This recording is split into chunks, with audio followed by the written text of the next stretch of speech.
ঘরে। সখী বুঝলা না মনের ব্যথা, তোমার পীড়িতের দহনে আমার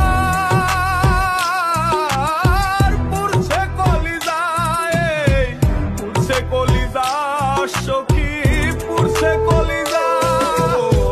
মনে কত আশা ছিল বন্ধু তোকে নিয়া, ছাইরা গেলি অন্যের ঘরে।